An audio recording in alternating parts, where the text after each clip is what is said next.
Hello everyone and welcome to Vlogmases day 4.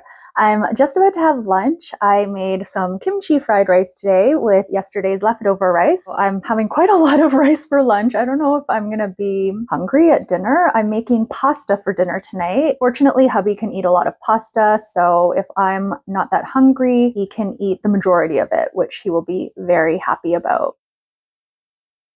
I pretty much don't add any seasoning except for a little bit of salt on the egg and some sesame seeds if I remember, but the base is just rice and kimchi and it is so delicious. I did have to go to the grocery store this morning to buy kimchi because I was all out. Fortunately, my colleague told me that it was very, very cold out, so I bundled up. I tried to record a clip or two when I was walking, but it was so windy and I was so cold. I was like, you know what? I'm just gonna wait till I get home. I would like to start talking about the 31-day challenge exercise because I feel like I have a lot to say and I am gonna try to chat with you while I have lunch.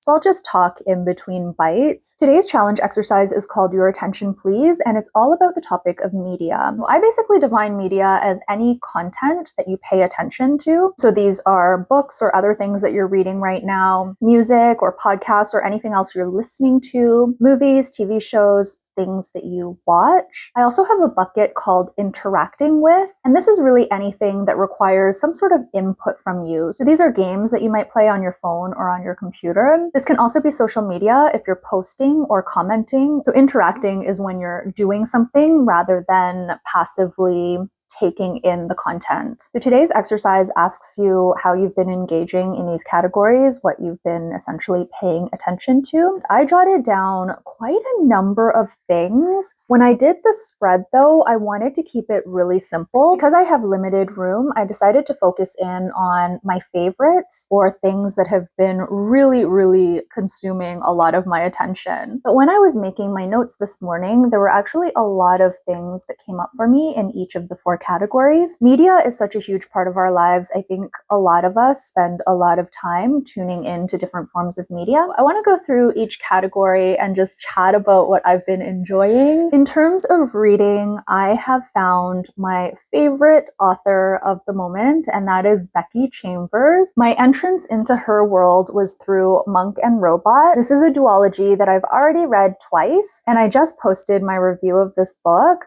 I love this book so much. I was curious about her other books. So I have now read all of the books that she has published.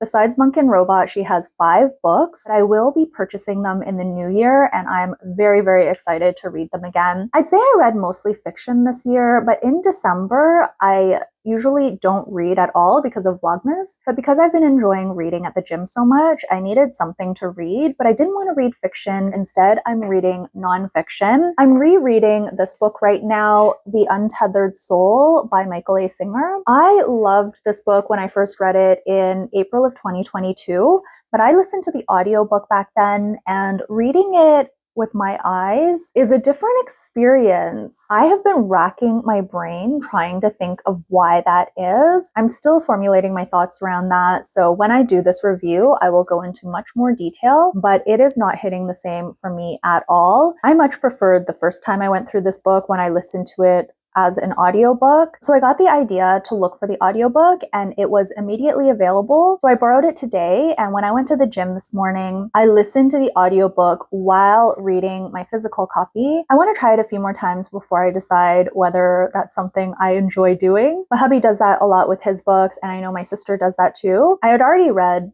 more than half the book. I was on chapter 12. So that's where I'm starting, where I read at the same time as listening to the narration. I'm ready to move on to the listening to category, and I've been mostly listening to music. And because I'm at the gym, I want something a little more upbeat.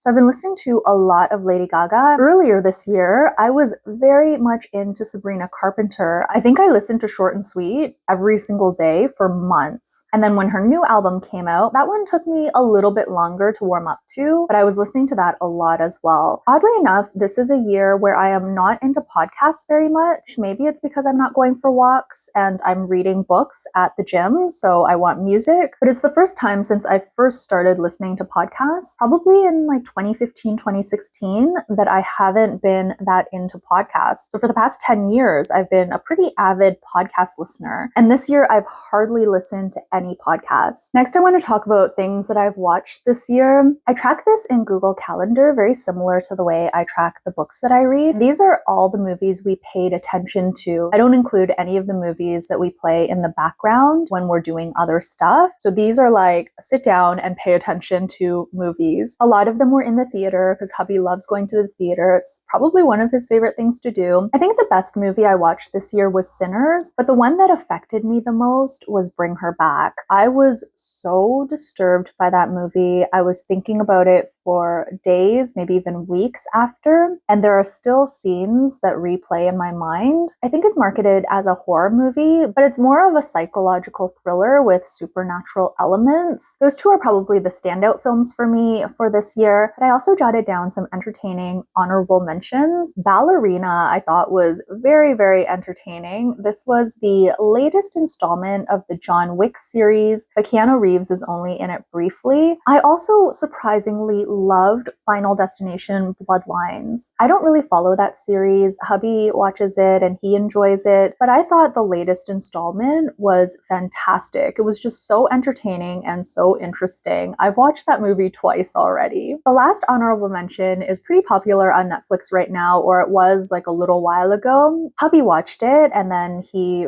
brought it up a few times to me. It's funny because I didn't watch the Netflix documentary yet, but I watched Rotten Mango's coverage of the same case, and it intrigued me enough that I then watched the documentary. And I would say watching the Rotten Mango coverage of the case plus the documentary is what got hubby and me into true crime. Some of you may have already guessed that the movie I'm talking about is called Unknown Number, The High School Catfish. I don't watch a whole lot of TV shows, but I watched a few this year, and my favorite one was definitely, by far, Severance. I liked season 1 more than season 2, but because I'm not that interested in shows, I didn't actually want to watch it until one of my friends recommended it, and I loved it. Season 1 is fantastic. I think that's one of the best seasons of any show that I've ever watched. I also watched a lot of fantastic documentaries this year. I'll just mention one because documentaries can be hard to find, but I think this one might be picked up soon and maybe eventually you'll be able to find it somewhere. But it is called Silver Screamers and it was amazing. So this movie is kind of meta. It's a film director who goes to seniors' homes to try to recruit seniors to help him with a short film. So they record a short film and it is a horror film. And the documentary just follows the process and tells the stories of these seniors. It's a very heartwarming and hopeful film about the later stages of life and how you can remain active and curious and involved. At the end of the documentary, they showed the short film that the seniors helped to make, and the entire cast, or all of the subjects of the documentary, were there for a Q&A. It was awesome. I just love the experience. I love the film. That just made me think of another documentary that hubby and I watched either last year or the year before that. We watched it during a film festival, but now it is available on YouTube, and hubby and I actually watched it again. It's a really sweet film. It's about an otter. I think it's called Billy and Molly or something like that, but I will link it down below. The first time hubby and I watched the movie together in theaters, I practically had to drag him there, but then I guess he liked it so much that when he saw it on YouTube, he was the one who wanted to watch it again. I'm enjoying this meal so much. I have maybe 3 bites left, so I'm gonna do the interacting with portion and then finish up my fried rice. I have been playing so many games and they have been taking up so much of my time and attention. A lot of the games that I talked about last year, I still play this year. So I still play Pokemon Go, I still play Toon Blast, I still play the games in that New York Times crossword app. They have several new games. One is called pips, but I usually only play the easy level because I just have like too many games. I don't want to spend all of my time on my phone or on my tablet. When the game was first released, I was playing all 3, but I only did that for a day or 2 because it's just like too time consuming. And then I'll play Spelling Bee, but because I don't have the paid version of the app, it cuts me off after a few words, which I am totally fine with. I don't really make an effort to find the pangram. I think that's what they call it when you use all 7 letters. If I get it, I get it. I don't really look for it. I just try to find as many words as I can as quickly as possible, regardless of the number of characters. And then I play Wordle, which is something I've played for many years now. And I also play their new game called Strands. I really like this game. It's a game that has a theme, and then you have to try to find the words in that theme. But it can be tricky because today it was in the driver's seat. So I thought it would be like parts of a car, but it turns out the words they were looking for were characteristics of someone who is like a boss. So words like bold or cool or confident or assertive. I also play a game that my friend introduced me to last year. It's called Waffle. I play that on my computer because I don't want to look at my phone for too long, because I've been experiencing eye strain again. It started up again in November, probably because I was spending so much time playing games. And I kept thinking, Vlogmas is coming up. I really should stop playing all these games and rest my eyes. But I felt like I was compelled to keep playing. Even sometimes when I wasn't really enjoying it, I was just like going through the motions of playing. So that's when I know it's probably time to cut back a little bit. Fortunately, because I've been doing Vlogmas, I haven't been playing games as much because I just don't have the time. I still play Good Pizza, Great Pizza, but that has like shrunk to just a tiny bit. The one that probably takes the most time and attention is a game that I downloaded a few months ago, maybe in the summertime. I think I talked about it in one of my vlogs. It's called Animal Restaurant, and it is really cute. It's kind of like a collection game where there are a lot of things you can purchase or collect with the in-game funds. I don't pay for any of these games. Sometimes hubby and I will pay for a special event in Pokemon Go, but all of the other games that I've listed, I don't pay anything for. This game is different from a lot of the games that I play because there are a lot of ads. So I find often I'll just run it in the background. So it's kind of a waste of time game, and it's probably one that I'd like to phase out at some point. But right now I'm still quite liking it. I like to check in on my garden and on my takeout spot and on my vegetable garden and on my terrace. There are a lot of things to do in the game, but they offer up a lot of ads. The ads are all optional. I could play it without watching the ads, but then my multitasking mind comes into effect.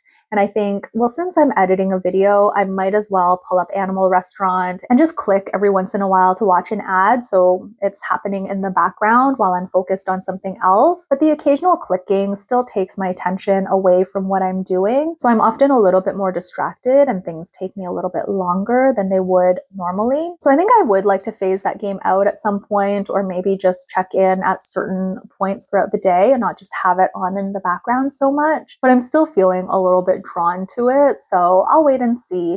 I think I'm pretty good at nipping things in the bud when it's time. Let's see what we have for Advent Calendar Day 4. Here is the Day 4 box. This looks like cherries with violet. The translation on the back of the box is cherry with violet leaves. I love floral flavors, but I actually don't know what violet leaves taste like, or violets in general. It smells quite nice.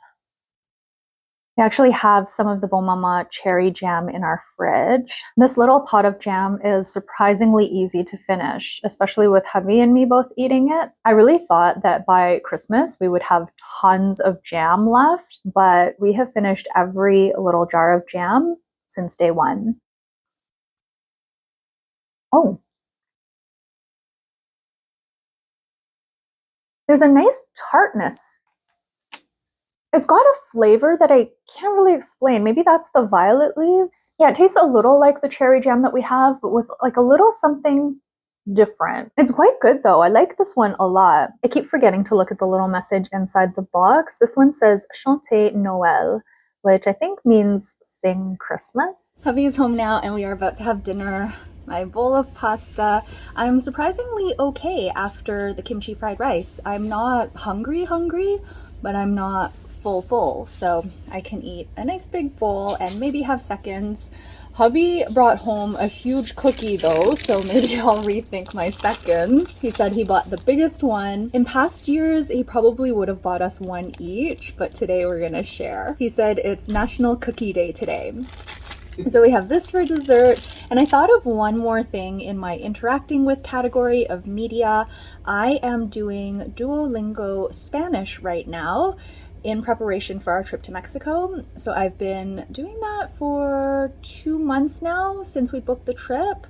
I think I have like a 65-day streak as of today. I think I'll only do it until our trip and then I'll stop or maybe go back to French. I've used Duolingo for French and I believe Japanese. It's been years since I've been on that app. I don't love it, and I don't know how much I'm learning, but I feel like I have picked up a few new words and I understand the spoken part a little bit more. I used to have to play it really slowly, but I'm definitely not comfortable with speaking. My Spanish accent is horrible. I think that is going to be it for Vlogmas-ish day 4.